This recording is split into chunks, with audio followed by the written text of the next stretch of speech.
espera. Antes que a taça que sustentam alcance seus lábios, eles serão atingidos. A obra, pois, espíritas, e não esqueçais que deveis ser toda prudência e toda previdência. Tendes um escudo, sabei dele vos servir, uma tábua de salvação, não a desprezeis. Clélie du Plantier, Paris, 1867. Apreciação da obra Gênese. Paris, 18 de dezembro de 1867. Médium, Senhor Desliens. Esta obra vem na hora certa, na medida em que a doutrina está hoje bem estabelecida do ponto de vista moral e religioso. Seja qual for a direção que tome de agora em diante, tem precedentes muito arraigados no coração dos adeptos, para que ninguém possa temer que ela se desvie de seu caminho. O que importava satisfazer antes de tudo, eram as aspirações da alma, era suprir o vazio deixado pela dúvida nas almas vacilantes em sua fé. Esta primeira missão hoje está cumprida. O Espiritismo entra atualmente em uma nova fase, ao atributo de consolador, alio de instrutor e diretor do espírito, em ciência e em filosofia, como em moralidade. A caridade, sua base inabalável, dele fez o laço das almas externas, a ciência, a solidariedade, a progressão, o espírito liberal dele farão o traço de união das almas fortes. Conquistou os corações que amam com armas de doçura, hoje viril, e as inteligências viris que se dirige. Materialistas, positivistas, todos os que, por um motivo qualquer, se afastaram de uma espiritualidade cujas imperfeições suas inteligências lhes mostravam, nele vão encontrar novos alimentos para sua insaciabilidade. A ciência é a sua senhora, mas uma descoberta chama outra, e o homem avança sem cessar com ela, de desejo em desejo, sem encontrar completa satisfação.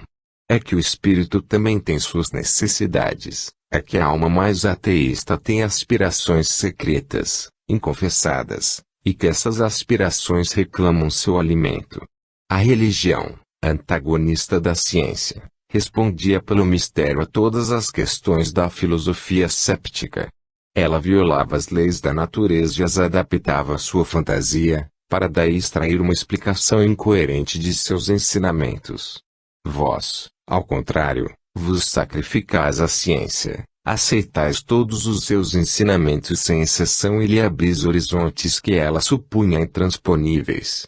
Tal será o efeito desta nova obra, não poderá senão assegurar mais os fundamentos da crença espírita nos corações que já possuem, e fará dar um passo à frente para a unidade a todos os dissidentes, à exceção, entretanto, dos que o são por interesse ou por amor próprio. Esses o veem com despeito sobre bases cada vez mais inabaláveis, que os lançam para trás e os rechaçam na sombra. Só havia pouco ou nenhum terreno comum onde se pudessem encontrar.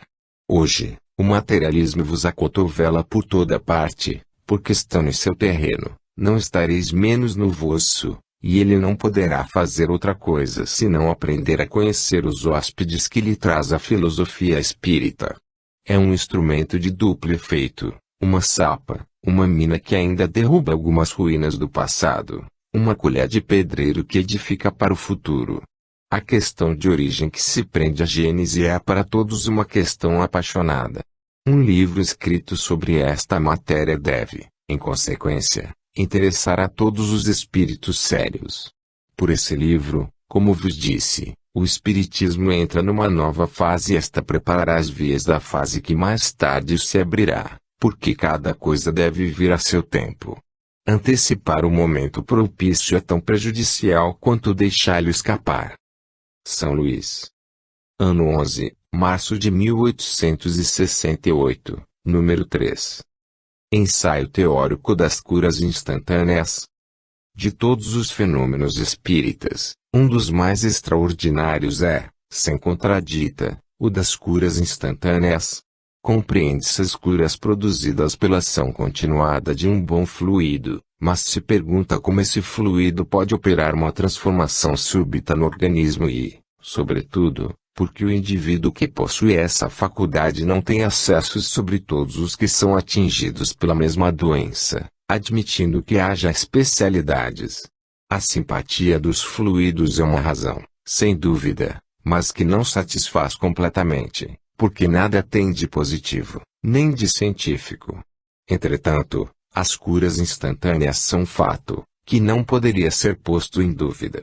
Se não se tivessem apoio senão exemplos dos tempos recuados, poder-se-ia, com alguma aparência de fundamento, considerá-los como lendários, ou, pelo menos, como amplificados pela credulidade. Mas quando os mesmos fenômenos se reproduzem aos nossos olhos, no século mais séptico, a respeito das coisas sobrenaturais, a negação já não é possível, e se é forçado a neles ver, não um efeito miraculoso, mas um fenômeno que deve ter sua causa nas leis da natureza, ainda desconhecidas. A explicação seguinte, deduzida das indicações fornecidas por um médium em estado de sonambulismo espontâneo, está baseada em considerações fisiológicas, que nos parecem projetar luz nova sobre a questão. Ela foi dada por ocasião de uma pessoa atingida por graves enfermidades, e que perguntava se um tratamento fluídico lhe poderia ser salutar. Por mais racional que nos pareça essa explicação, não a damos como absoluta, mas a título de hipótese e como tema de estudo, até que tenha recebido a dupla sanção da lógica e da opinião geral dos espíritos, único controle válido das doutrinas espíritas, e que pode assegurar a sua perpetuidade. Na medicação terapêutica são necessários remédios apropriados ao mal. Não podendo o mesmo remédio ter virtudes contrárias, ser, ao mesmo tempo, estimulante e calmante, muito picante e refrescante, não pode convir a todos os casos. É por isto que não existe um remédio universal. Dá-se o mesmo com o fluido curador, verdadeiro agente terapêutico, cujas qualidades variam conforme o temperamento físico e moral dos indivíduos que o transmitem. Há fluidos que superexcitam e outros que acalmam, fluidos duros e outros suaves e de muitas outras nuances. Segundo as suas qualidades, o mesmo fluido, como o mesmo remédio, poderá ser salutar em certos casos, ineficaz e mesmo nocivo em outros, de onde se segue que a cura depende, em princípio, da apropriação das qualidades do fluido à natureza e à causa do mal. Eis o que muitas pessoas não compreendem e porque se admiram que um curador não cure todos os males. Quanto às circunstâncias que influem sobre as qualidades intrínsecas dos fluidos, foram suficientemente desenvolvidas no capítulo 14 de A Gênese, sendo supérfluo aqui as relembrar. A esta causa inteiramente física das não-curas, deve-se acrescentar toda a moral, que o Espiritismo nos dá a conhecer. É que a maioria das doenças, como todas as misérias humanas, são expiações do presente ou do passado, ou provas para o futuro, são dívidas contraídas, cujas consequências devem ser sofridas, até que tenham sido saldadas. Aquele, pois, que deve suportar sua provação até o fim não pode ser curado. Este princípio é um motivo de resignação para o doente, mas não deve ser uma desculpa para o médico que procurasse, na necessidade da provação, um meio cômodo para abrigar a sua ignorância. Consideradas unicamente do ponto de vista fisiológico, as doenças têm duas causas, que até hoje não foram distinguidas, e que não podiam ser apreciadas antes dos novos conhecimentos trazidos pelo Espiritismo. É da diferença destas duas causas que ressalta a possibilidade das curas instantâneas, em casos especiais, e não em todos. Certas moléstias têm sua causa original na própria alteração dos tecidos orgânicos, é a única que a ciência admite até hoje. E como, para remediar, não conhece senão as substâncias medicamentosas tangíveis, não compreende a ação de um fluido impalpável, tendo a vontade como propulsor. Entretanto, aí estão os curadores magnéticos para provar que não é uma ilusão. Na cura das doenças desta natureza, pelo influxo fluídico, a substituição das moléculas orgânicas mórbidas por moléculas sadias. É a história de uma velha casa, cujas pedras carcomidas são substituídas por boas pedras. Tem-se sempre a mesma casa, mas restaurada e consolidada. A Torre Saint-Jacques e Notre-Dame de Paris acabam de sofrer um tratamento deste gênero. A substância fluídica produz um efeito análogo ao da substância medicamentosa, com esta diferença, sendo maior a sua penetração, em razão da tenuidade de seus princípios constituintes, age mais diretamente sobre as moléculas primeiras do organismo do que podem fazer as moléculas mais grosseiras das substâncias materiais. Em segundo lugar, sua eficácia é mais geral, sem ser universal, porque suas qualidades são modificáveis pelo pensamento, enquanto as da matéria são fixas e invariáveis e não podem aplicar-se senão em determinados casos. Tal é, em tese geral, o princípio sobre o qual repousam os tratamentos magnéticos. Acrescentemos sumariamente, e de memória, já que não podemos aprofundar aqui o assunto, que a ação dos remédios homeopáticos em doses infinitesimais é baseada no mesmo princípio. A substância medicamentosa, levada pela divisão ao estado atômico, até certo ponto adquire as propriedades dos fluidos, menos, todavia, o princípio anímico, que existe nos fluidos animalizados e lhes dá qualidades especiais. Em resumo, trata-se de reparar uma desordem orgânica pela introdução, na economia, de materiais sãos, substituindo materiais deteriorados.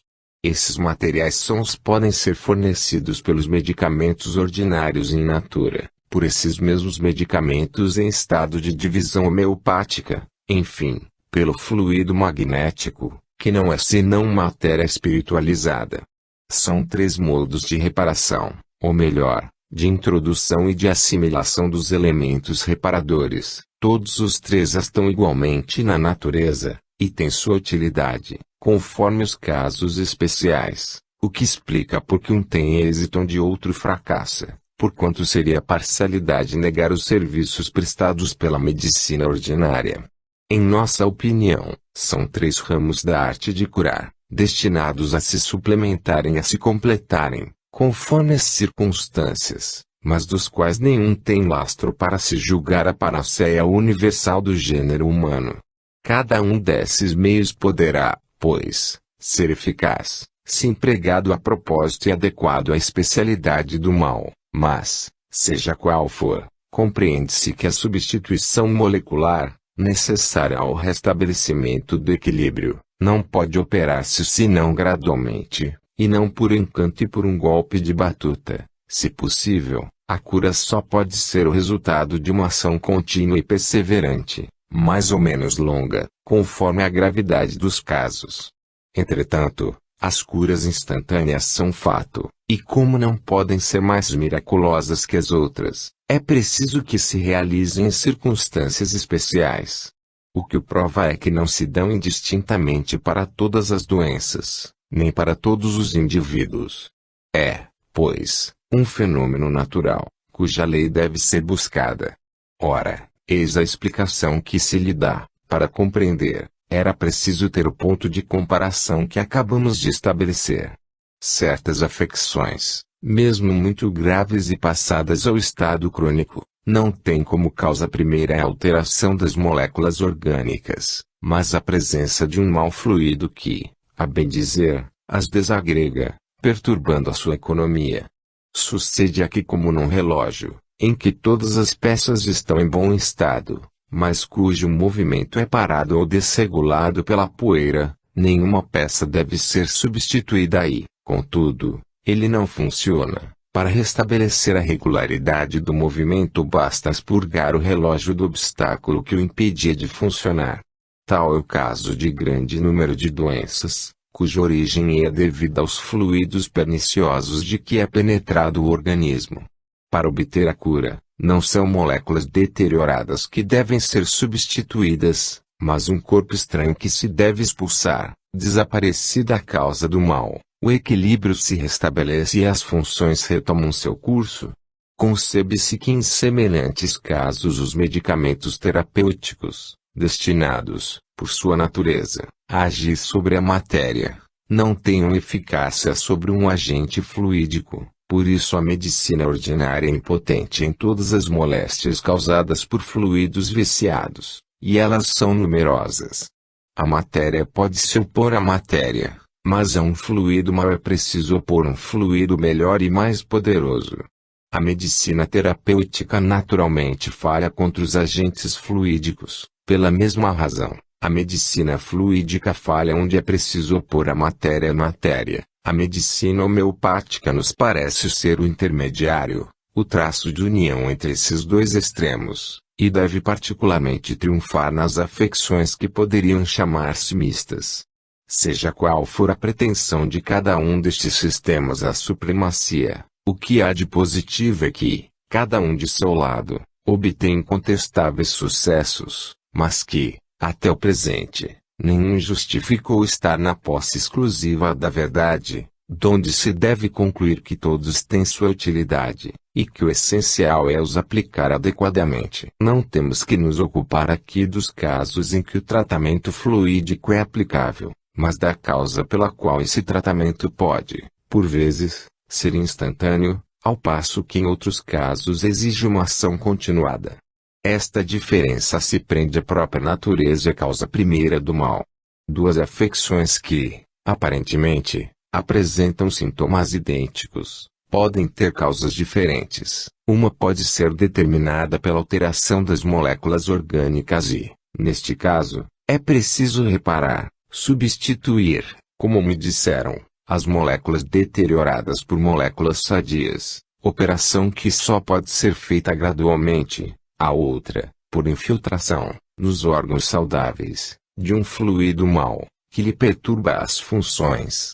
Neste caso, não se trata de reparar, mas de expulsar.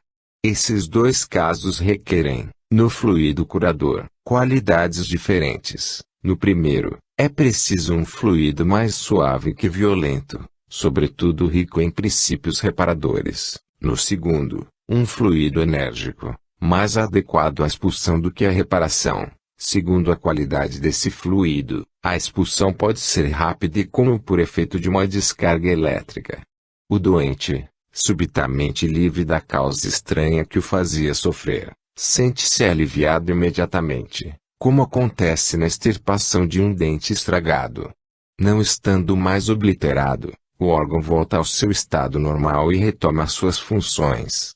Assim podem explicar-se as curas instantâneas, que não são, na realidade, senão uma variedade da ação magnética.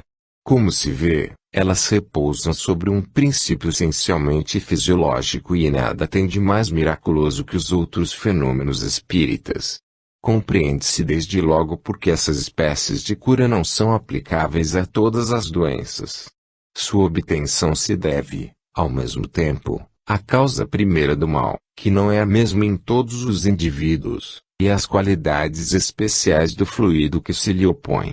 Disso resulta que uma pessoa que produz efeitos rápidos, nem sempre é adequada para um tratamento magnético regular, e que excelentes magnetizadores são impróprios para curas instantâneas. Esta teoria pode assim resumir-se: quando o mal exige a reparação de órgãos alterados, necessariamente a cura é lenta e requer uma ação contínua e um fluido de qualidade especial. Quando se trata da expulsão de um mau fluido, ela pode ser rápida e, mesmo, instantânea. Para simplificar a questão, não consideramos senão os dois pontos extremos, mas entre os dois há matizes infinitos, isto é, uma multidão de casos em que as duas causas coexistem em diferentes graus, e com mais ou menos preponderância de cada uma, em que, por consequência, é necessário, ao mesmo tempo, expulsar e reparar.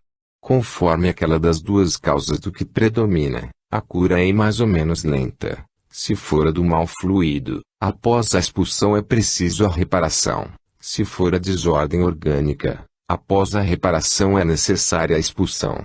A cura só é completa após a destruição das causas. É o caso mais comum. Eis porque os tratamentos terapêuticos muitas vezes precisam ser complementados por um tratamento fluídico e reciprocamente. Eis, também, Porque as curas instantâneas, que ocorrem nos casos em que a predominância fluídica é, por assim dizer, exclusiva, jamais poderão tornar-se um meio curativo universal. Conseguintemente, elas não são chamadas a suplantar nem a medicina, nem a homeopatia, nem o magnetismo ordinário. A cura instantânea, radical e definitiva, pode ser considerada como um caso excepcional, considerando-se que é raro, primeiro, que a expulsão do mal fluido seja completa no primeiro golpe, segundo, que a causa fluídica não seja acompanhada de alguma alteração orgânica, o que obriga, num e no outro caso, a ele voltar várias vezes. Enfim, não podendo os maus fluidos emanar senão de espíritos maus, sua introdução na economia se liga muitas vezes à obsessão. Daí resulta que, para obter a cura, é preciso tratar, ao mesmo tempo, o doente e o espírito obsessor. Estas observações mostram quantas coisas devem ser levadas em conta no tratamento das doenças, e quanto ainda resta aprender a tal respeito. Além disso, vem confirmar um fato capital, que ressalta da obra Gênese, a aliança do Espiritismo e da ciência. O Espiritismo marcha sobre o mesmo terreno que a ciência, até os limites da matéria tangível, mas, enquanto a ciência se detém nesse ponto, o Espiritismo continua seu caminho e prossegue suas investigações nos fenômenos da natureza, com auxílio dos elementos que colhe no mundo extramaterial. Apenas aí está a solução das dificuldades contra as quais se choca a ciência. Nota: a pessoa cujo pedido motivou essa explicação está no caso das doenças de causa complexa. Seu organismo está profundamente alterado e, ao mesmo tempo, saturado dos fluidos mais perniciosos, que a tornam incurável apenas pela terapêutica ordinária. Uma magnetização violenta e muito enérgica não produziria mais que uma superexcitação momentânea, logo seguida de maior prostração, ao ativar o trabalho da decomposição. Seria necessária uma magnetização suave, continuada por muito tempo, um fluido reparador penetrante, e não um fluido que abala, mas que nada repara. Consequentemente, ela é inacessível à cura instantânea. Instruções dos Espíritos. A regeneração. Lyon, 11 de março de 1867. Médium, Senhora B. Naquele tempo não haverá mais gritos, nem luto, nem trabalho, porque o que era antes terá passado. Esta predição do Apocalipse foi ditada há 18 séculos, e ainda se espera que tais palavras se realizem, porque sempre se encaram os acontecimentos quando se passaram, e não quando se desdobram aos nossos olhos. Todavia, esta época predita chegou. Não há mais dores para aquele que soube colocar-se à margem da estrada, a fim de deixar passar as mesquinharias da vida, sem as deter para delas fazer uma arma ofensiva contra a sociedade. Estás em meio a estes tempos como a espiga dourada está na colheita, vivei sob o olhar de Deus e sua irradiação vos ilumina. Porque vos inquietais com a marcha dos acontecimentos, que foram previstos por Deus, quando não passáveis de crianças da geração de que falava Jesus, quando dizia, antes que esta geração passe acontecerá grandes coisas. O que sois, Deus o sabia, o que sereis Deus o vê. Cabe a vós bem vos compenetrardes do caminho que vos é traçado, porque vossa tarefa é de vos submeterdes a tudo o que Deus decidiu. Vossa resignação, e sobretudo a vossa amenidade, não são senão testemunhos de vossa inteligência e de vossa fé na eternidade. Acima de vós, neste universo onde se move o vosso mundo, planam os espíritos mensageiros, que receberam a missão de vos guiar. Eles sabem quando se realizarão os acontecimentos preditos. Eis porque vos dizem, não haverá mais gritos, nem luto, nem trabalho. Sem dúvida não pode mais haver grito para aquele que se submete às vontades de Deus, e que aceita suas provas. Não há mais luto, visto que sabeis que os espíritos que vos precederam não estão perdidos para vós, mas estão em viagem. Ora, não se veste luto quando um amigo se ausenta.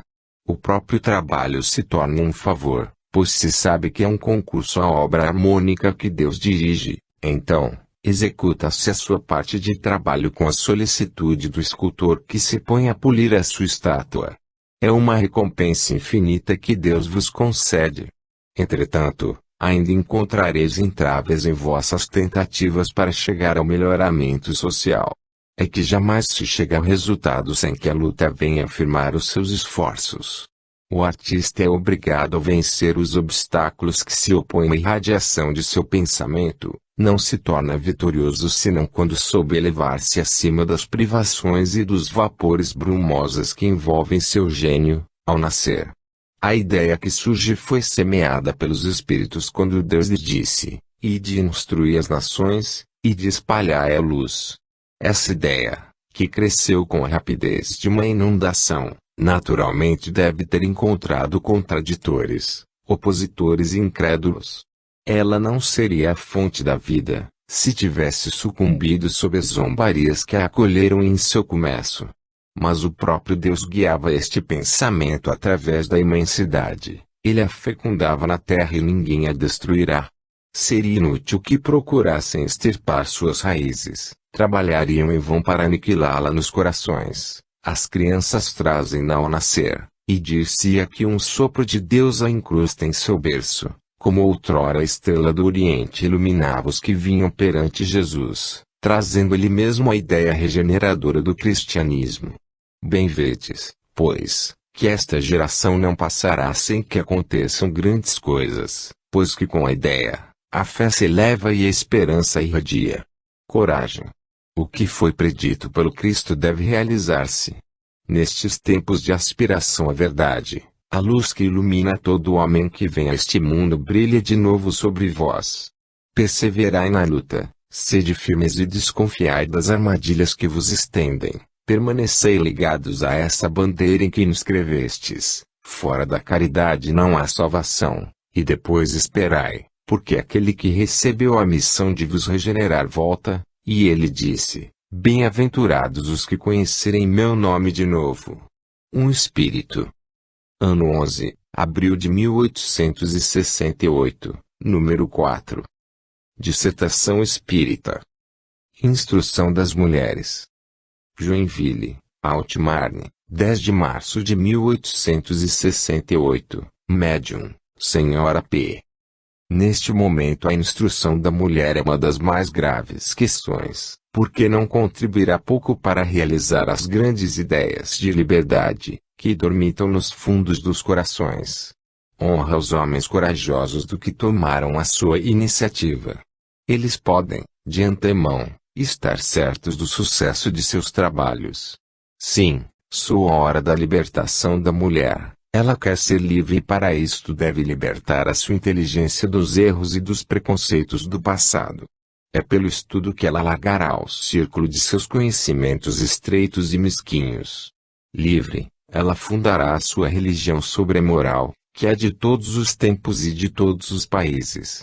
Ela será a companheira inteligente do homem, sua conselheira, sua amiga, a instrutora de seus filhos, e não um joguete, do qual se servem como uma coisa, e que depois deixam de lado para tomar uma outra. Ela quer trazer a sua pedra ao edifício social, que se ergue neste momento ao poderoso sopro do progresso. É verdade que, uma vez instruída, ela escapa das mãos daqueles que dela fazem um instrumento. Como um pássaro cativo, ela quebra sua gaiola e voa para os vastos campos do infinito. É verdade que, pelo conhecimento das leis imutáveis que regem os mundos, ela compreenderá Deus de modo diferente do que lhe ensinam. Não acreditará mais num Deus vingador, parcial e cruel, porque sua razão lhe dirá que a vingança, a parcialidade e a crueldade não podem conciliar-se com a justiça e a bondade. O seu Deus, dela, será todo amor, mansuetude e perdão. Mais tarde ela conhecerá os laços de solidariedade que unem os povos entre si, e os aplicará em seu redor, espalhando com profusão tesouros de caridade, de amor e de benevolência para todos. Seja qual for a seita a que pertença, saberá que todos os homens são irmãos, e que o mais forte não recebeu a força senão para proteger o fraco e o elevar na sociedade ao verdadeiro lugar que deve ocupar. Sim, a mulher é um ser perfectível como o homem, e suas aspirações são legítimas, seu pensamento é livre e nenhum poder do mundo tem o direito de a escravizar ao sabor de seus interesses ou de suas paixões. Ela reclama sua parte de atividade intelectual, e a obterá, porque há uma lei mais poderosa que todas as leis humanas, a do progresso, à qual toda a criação está submetida. Um espírito.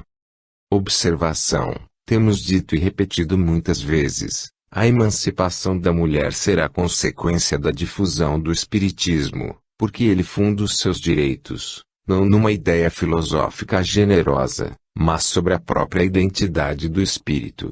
Provando que não há espíritos homens e espíritos mulheres, que todos têm a mesma essência, a mesma origem e o mesmo destino, ele consagra a igualdade dos direitos. A grande lei da reencarnação vem, além disso, sancionar este princípio. Desde que os mesmos espíritos podem encarnar, ora como homens, ora como mulheres, disso resulta que o homem que escraviza a mulher poderá ser escravizado por sua vez. Que, assim, trabalhando pela emancipação das mulheres, os homens trabalham pela emancipação geral e, por conseguinte, em proveito próprio. As mulheres têm, pois, um interesse direto na propagação do espiritismo, porque ele fornece em apoio de sua causa os mais poderosos argumentos que jamais foram invocados. Vide a Revista Espírita, janeiro de 1866. Junho de 1867. Ano 11, maio de 1868, número 5. Dissertação dos Espíritos. Ontem, hoje e amanhã. Comunicação verbal em sonambulismo espontâneo. Lyon, 2 de fevereiro de 1868. Onde estamos hoje? Onde está a luz? Tudo é sombrio. Tudo está turvo à nossa volta.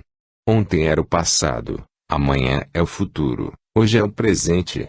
Que é que distingue esses 3 dias?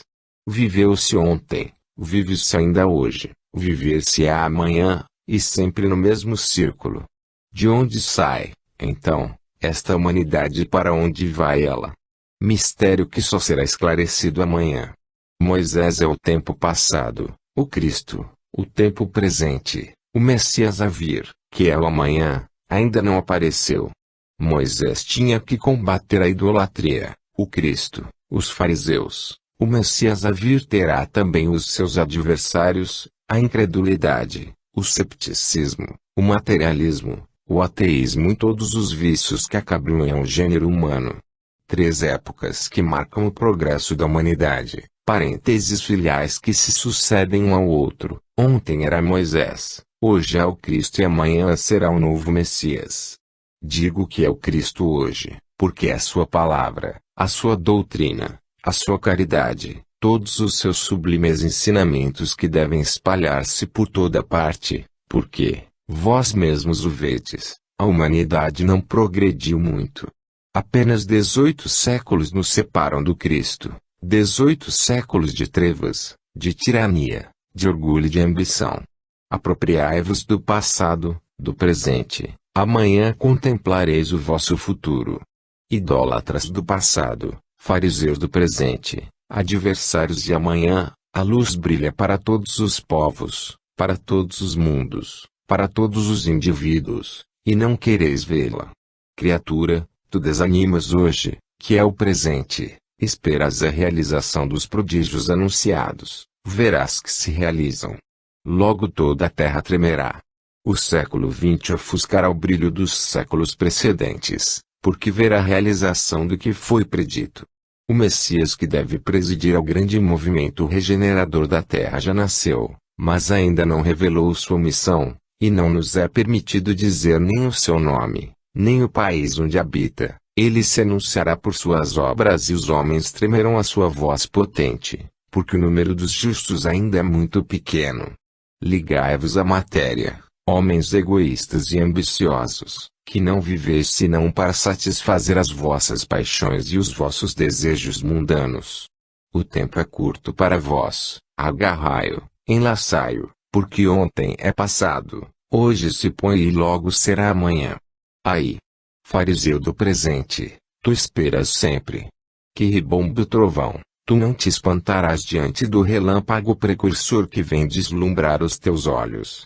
Tu que te comprases no egoísmo e no orgulho, que persistes no passado e no presente, teu futuro consistirá em seres rejeitado para um outro mundo, a fim de que teu espírito possa chegar um dia à perfeição a que Deus te chama. Vós, espíritas, que estáis aqui, que recebeis as instruções dos espíritos, sede pacientes, dóceis, conscientes de vossos atos, não desanimeis, esperai com calma esse amanhã que vos deve livrar de todas as perseguições. Deus, para quem nada é oculto, que lê nos corações, vos vê e não vos abandonará. A hora se aproxima e logo estaremos no amanhã. Mas esse Messias que deve vir é o próprio Cristo. Questão difícil de compreender no tempo presente, e que amanhã será esclarecida. Como um bom pai de família, Deus, que é todo sabedoria, não impõe todo o trabalho a um só de seus filhos. Atribui a cada um a sua tarefa, segundo as necessidades do mundo para onde os envia. Disso devemos concluir que o novo Messias nem será tão grande, nem tão poderoso quanto o Cristo. Seria absurdo, mas esperar que soe a hora para compreender a obra dos mensageiros invisíveis, que vieram desbravar o caminho, porque os espíritos fizeram um imenso trabalho. É o Espiritismo que deve remover as grandes pedras que poderiam dificultar a passagem daquele que deve vir. Esse homem será poderoso e forte, e numerosos espíritos estão na terra para aplanar o caminho e fazer cumprir o que foi predito. Esse novo Messias será chamado o Cristo. É uma pergunta a que não posso responder, esperai-o amanhã. Quantas coisas eu teria ainda a vos revelar. Mas eu paro, porque o dia de amanhã ainda não aparece. Mal nos aproximamos da meia-noite. Amigos que estáis aqui, todos animados do desejo do vosso adiantamento, trabalhai sobre vós mesmos para vos regenerardes, a fim de que o Mestre vos encontre preparados. Coragem, irmãos, porque o vosso esforço não será perdido. Trabalhai para quebrar os laços da matéria, que impedem o espírito de progredir. Tende fé, porque ela conduz o homem seguramente ao fim de sua viagem. Tende amor, porque amar aos seus irmãos é amar a Deus. Vigiai e orai, a prece fortalece o espírito que se deixa tomar pelo desânimo. Pedi ao vosso Pai Celeste a força de triunfar dos obstáculos e das tentações. Armai-vos contra os vossos defeitos. Mantende-vos prontos, porque o amanhã não está longe. A aurora do século marcado por Deus para a realização dos fatos que devem mudar a face deste mundo começa a surgir no horizonte. O espírito da fé. Médium, Senhor do Boi, em sonambulismo espontâneo. Ano 11, junho de 1868, número 6. Mediunidade no copo d'água. Um dos nossos correspondentes de Genebra nos transmite interessantes detalhes sobre um novo gênero de mediunidade vidente, que consiste em ver num copo d'água magnetizado. Essa faculdade tem muitas relações com a do vidente de Zimmerwald, do qual fizemos um relato circunstanciado na revista de outubro de 1864 e outubro de 1865. A diferença consiste em que este último se serve de um copo vazio, sempre o mesmo, e que a faculdade, de certo modo, lhe é pessoal. Ao contrário, o fenômeno que nos é assinalado se produz com auxílio de qualquer copo que contenha água magnetizada, e que parece vulgarizar-se. Se assim é, a mediunidade vidente poderia tornar-se tão comum quanto a pela escrita. Eis as informações que nos são dadas, segundo as quais cada um poderá experimentar, desde que se coloque em condições favoráveis. A mediunidade vidente pelo copo d'água magnetizada acaba de se revelar entre nós num certo número de pessoas. Em um mês temos 15 médiuns videntes deste gênero, tendo cada um a sua especialidade. Um dos melhores é uma jovem senhora, que não sabe ler nem escrever, é mais particularmente apta para as doenças, e eis como nossos espíritos bons procedem, para nos mostrar o mal e o remédio. Toma um exemplo ao acaso. Uma pobre mulher, que se achava na reunião, havia recebido um golpe certeiro no peito, apareceu no copo absolutamente como uma fotografia, levou a mão sobre a parte lesada. O senhor vê. O médium viu em seguida o peito se abrir e notou que havia sangue coagulado no lugar onde se dera o golpe. Depois tudo desapareceu para dar lugar à imagem dos remédios, que consistiam num emplasto de resina branca e um copo contendo benjoim.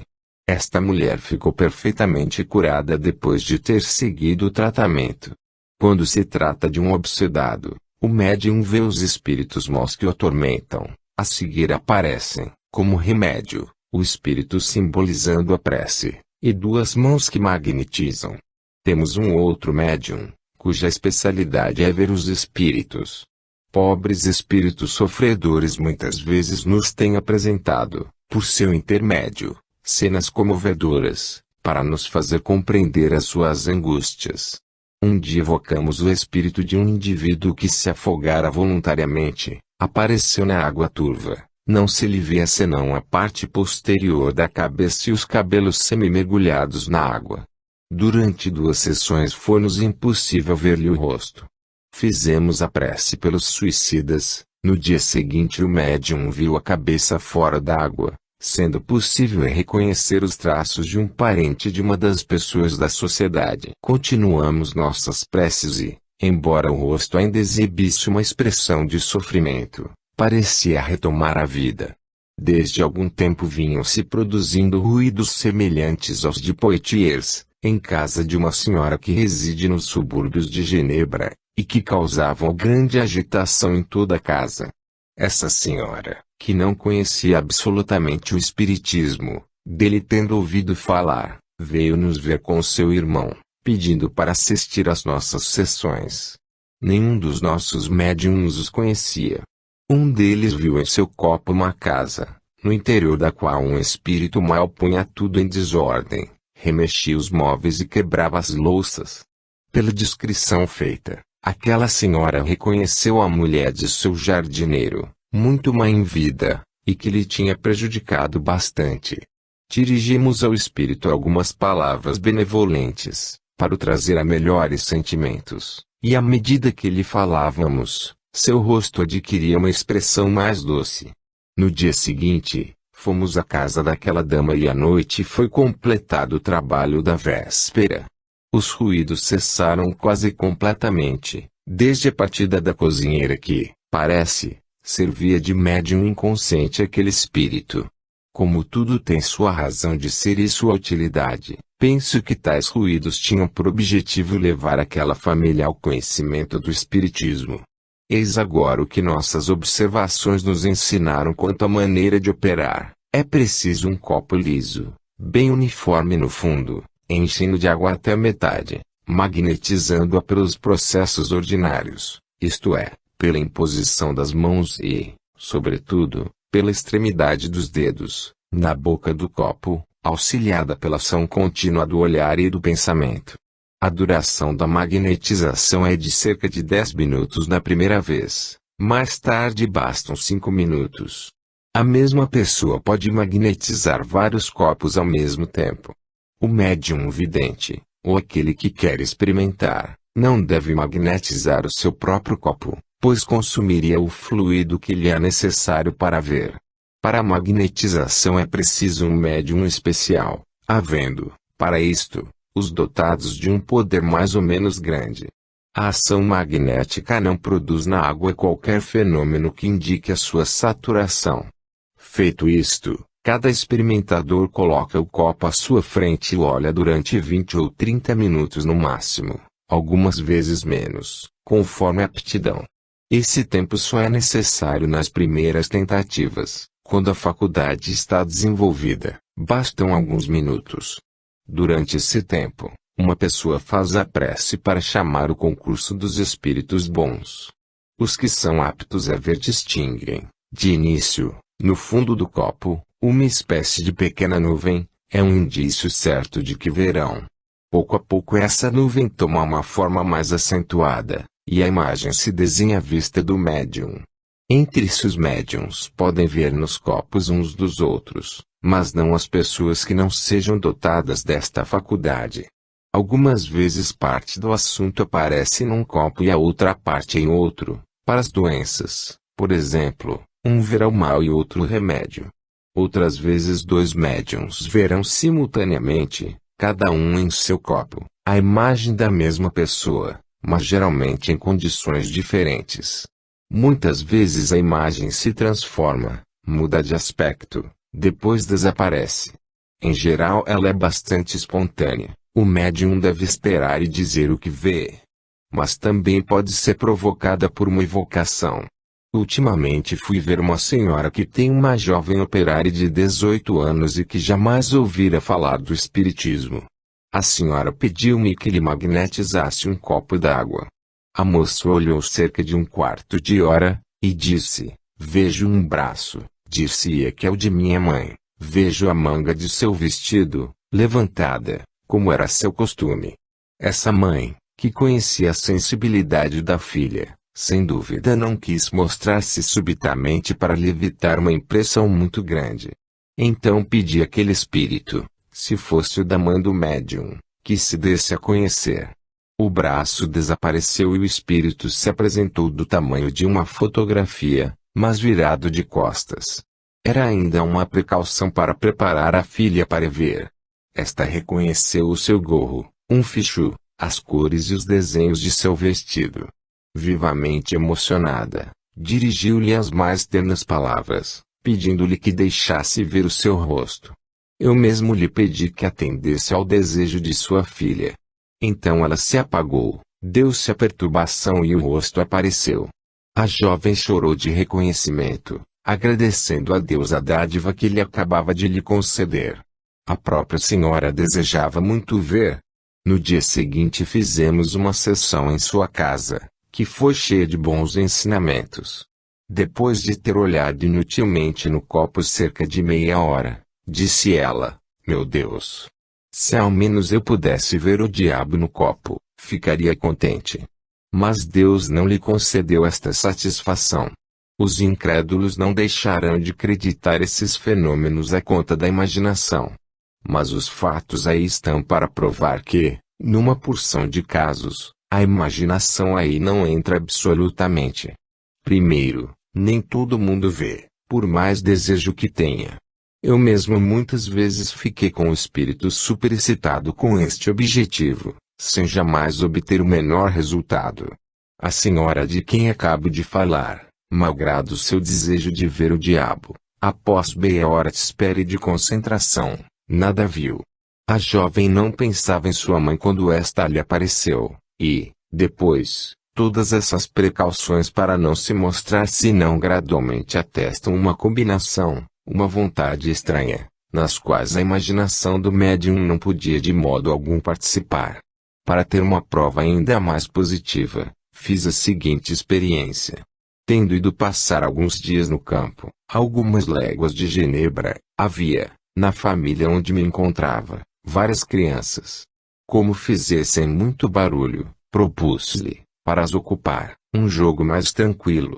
Tomei um copo d'água e o magnetizei, sem que ninguém percebesse, e lhes disse, qual dentre vós terá paciência de olhar este copo durante 20 minutos, sem desviar os olhos? Abstive-me de acrescentar que eles poderiam nele ver alguma coisa, era a título de simples passatempo. Vários perderam a paciência antes do fim da prova. Uma menina de 11 anos foi mais perseverante, ao cabo de 12 minutos, soltou um grito de alegria, dizendo que viu uma magnífica paisagem, cuja descrição nos fez. Uma outra menina de 7 anos, por sua vez tendo querido olhar, adormeceu instantaneamente. Com medo de a fatigar, logo a despertei. Onde está aqui o efeito da imaginação?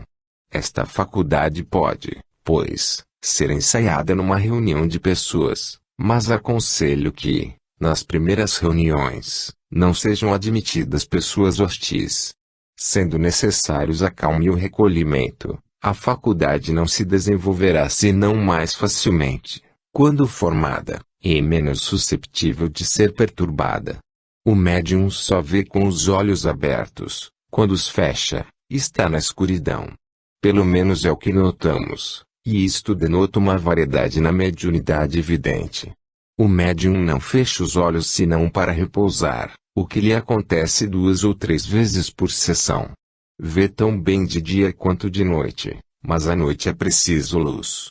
A imagem das pessoas vivas se apresenta no copo tão facilmente quanto a das pessoas mortas. Tendo perguntado a razão disto ao meu espírito familiar, ele me respondeu: são suas imagens que vos apresentamos. Os espíritos são tão hábeis para pintar quanto para viajar. Entretanto, os médiuns distinguem sem esforço o espírito de uma pessoa viva, a qualquer coisa de menos material. O médium do copo d'água difere do sonâmbulo pelo fato de o espírito deste último se destacar. É-lhe necessário um fio condutor para ir procurar a pessoa ausente, enquanto o primeiro tem a sua imagem sob os olhos, que é o reflexo de sua alma e de seus pensamentos. Fatiga-se menos que o sonâmbulo, e está também menos exposto a se deixar intimidar pela visão dos espíritos maus que podem apresentar-se. Esses espíritos podem bem o fatigar, porque procuram magnetizá-lo, mas ele pode, à vontade, subtrair-se ao seu olhar, deles recebendo, aliás, uma impressão menos direta. Dá-se nesta mediunidade como em todas as outras, o médium atrai-se os espíritos que lhe são simpáticos, ao médium impuro apresentam-se de bom grado espíritos impuros. O meio de atrair os espíritos bons é estar animado de bons sentimentos, só perguntar coisas justas e razoáveis, não se servir desta faculdade senão para o bem, e não para coisas fúteis. Se dela fizermos um objeto de distração, de curiosidade ou de tráfico ilegal, cairemos inevitavelmente na turba de espíritos levianos e enganadores, que se divertem em apresentar imagens ridículas e falaciosas. Observação: como princípio, esta mediunidade certamente não é nova. Mas aqui se desenha de maneira mais precisa, sobretudo mais prática, e se mostra em condições particulares. Pode-se, pois, considerá-la como uma das variedades que foram anunciadas. Do ponto de vista da ciência espírita, ela nos faz penetrar mais adiante o mistério da constituição íntima do mundo invisível, cujas leis conhecidas confirma, ao mesmo tempo que nos mostra suas novas aplicações. Ela ajudará a compreender certos fenômenos ainda incompreendidos da vida diária e, por sua vulgarização, não deixará de abrir novo caminho à propagação do espiritismo. Quererão ver, experimentarão, quererão compreender, estudarão, e muitos entrarão no espiritismo por esta porta. Este fenômeno oferece uma particularidade notável. Até agora se compreendia a visão direta dos espíritos em certas condições. A visão à distância de objetos reais é hoje uma teoria elementar, mas há que não são os próprios espíritos que são vistos, e que não podem vir alojar-se num copo d'água, do mesmo modo que aí não se alojam casas, paisagens e pessoas vivas. Aliás, seria erro acreditar que aí estivesse um meio melhor que outro de saber tudo o que se deseja. Os médiuns videntes, por este processo ou qualquer outro, não veem à vontade, não veem senão o que os espíritos lhes querem fazer ver, ou têm a permissão de lhes fazer ver quando a coisa é útil. Não se pode forçar a vontade dos espíritos, nem a faculdade dos médiuns. Para o exercício de uma faculdade mediúnica qualquer, é preciso que o aparelho sensitivo, se assim nos podemos exprimir, esteja em condições de funcionar. Ora, não depende do médium fazê-lo funcionar à sua vontade. Eis porque a mediunidade não pode ser uma profissão, já que poderia faltar no momento em que fosse necessária para satisfazer o cliente. Daí a incitação à fraude, para simular a ação do espírito. Prova a experiência que os espíritos, sejam quais forem, jamais estão ao capricho dos homens, não mais do que e menos ainda, do que quando estavam neste mundo, e, por outro lado, Diz o simples bom senso que, com mais forte razão, os espíritos sérios não poderiam vir ao apelo do primeiro que viesse para coisas fúteis e representar o papel de saltimbancos e de ledores de buena dicha. Só um charlatanismo pode pretender a possibilidade de manter aberta uma banca de comércio com os espíritos. Os incrédulos riem dos espíritas, porque imaginam que estes acreditam em espíritos confinados numa mesa ou numa caixa, e que os manobram como marionetes. Acham isto ridículo e estão cheios de razões. Onde estão errados é quando creem que o espiritismo ensine semelhantes absurdos, quando ele diz exatamente o contrário. Se, por vezes, no mundo, encontraram alguns de uma credulidade muito fácil, não foi entre os espíritas esclarecidos. Ora, nesse números, há necessariamente os que o são mais ou menos, como em todas as ciências. Os espíritos não se alojam no copo d'água, eis o que é positivo.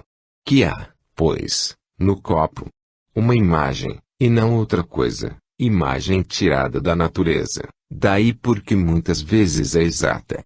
Como é produzida? Eis o problema. O fato existe, portanto tem uma causa. Embora ainda não se lhe possa dar uma solução completa e definitiva, o artigo seguinte, parece-nos, lança uma grande luz sobre a questão. Fotografia do pensamento. Ligando-se o fenômeno da fotografia do pensamento ao das criações fluídicas, descrito em nosso livro A Gênese, no capítulo dos fluidos, reproduzimos, para maior clareza, a passagem desse capítulo onde o assunto é tratado, e o completamos por novas observações. Os fluidos espirituais, que constituem um dos estados do fluido cósmico universal, são, a bem dizer, a atmosfera dos seres espirituais, o elemento de onde eles tiram os materiais sobre que operam, o meio onde ocorrem os fenômenos especiais, perceptíveis à visão e à audição do espírito, mas que escapam aos sentidos carnais, impressionáveis somente à matéria tangível, o meio onde se forma a luz peculiar ao mundo espiritual, diferente, pela causa e pelos efeitos da luz ordinária, finalmente, o veículo do pensamento, como o ar ou do som. Os espíritos atuam sobre os fluidos espirituais, não os manipulando como os homens manipulam os gases, mas empregando o pensamento e a vontade.